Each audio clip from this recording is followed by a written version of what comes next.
It's one of the most quoted verses in all of Scripture. In Matthew chapter 25, verse 40, it says, "Verily I say unto you, inasmuch as ye have done it unto one of the least of these my brethren, ye have done it unto me."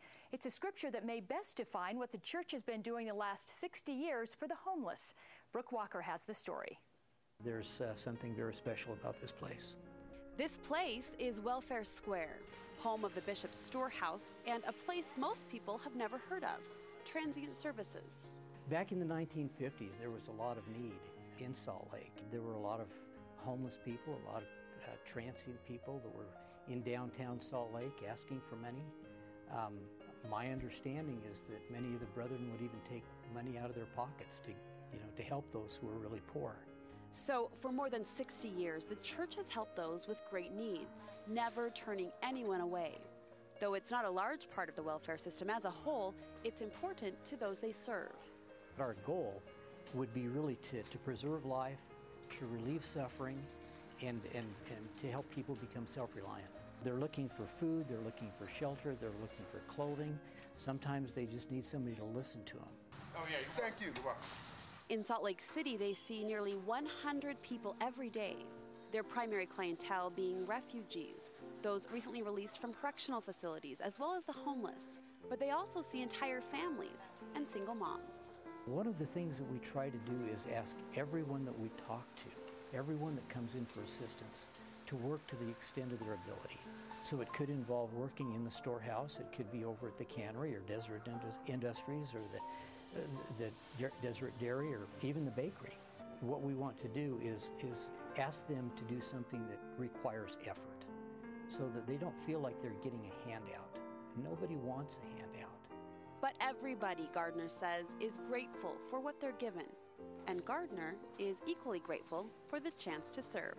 Working with this population is probably, I think, brings us closer to the Spirit than anything I have ever done. These are people who are in need, and the Spirit is so strong when we're with them, it's you can almost reach out and touch it.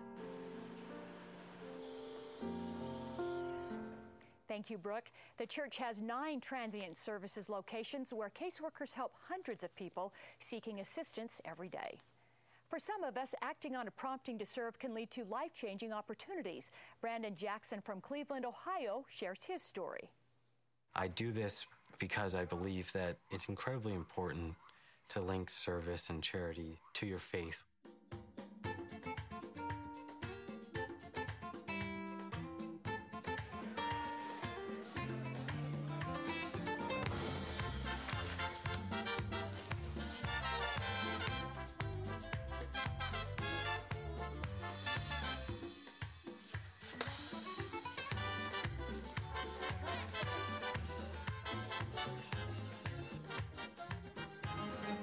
I travel with the Hope for Undeterred Children Foundation, started by Karen and John Gott in about 2005, I believe. When I found out that Brandon was a Mormon, I was a little intrigued because I'm Roman Catholic.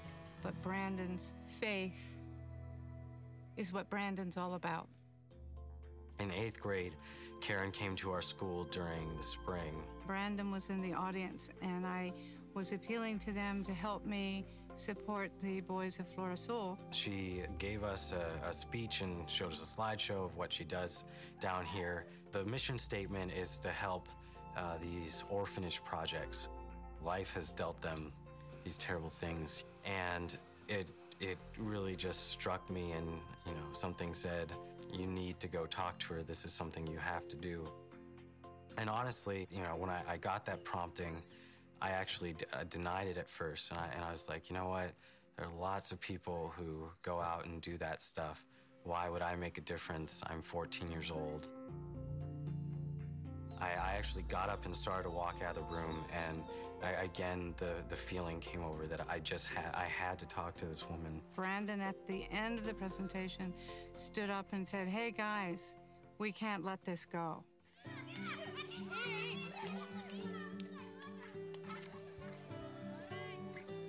Brandon understands that the major thing that we need is economic resources.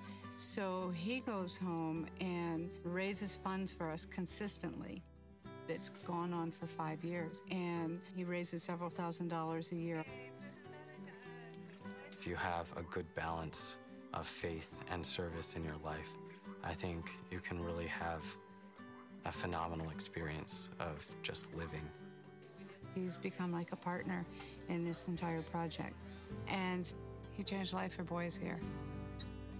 We have several projects. We have about 4 or 5 schools that we're responsible for. Floresville Village. This is Floresville Farm here that we're sitting at. There's a lot of projects and a lot of things to be done. We're always busy and always trying to think of new ways to introduce something into their lives, like the tilapia ponds, to give protein in their diet so that they're not malnourished.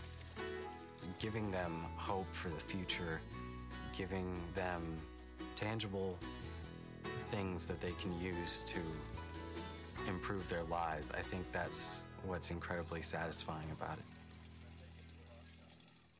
Brandon, thank you very much. What a great example of service. To watch other great Mormon messages, just go to LDS.org. Coming up next, we'll peek inside a primary singing time in West Jordan. The children will tell us what makes a great primary song.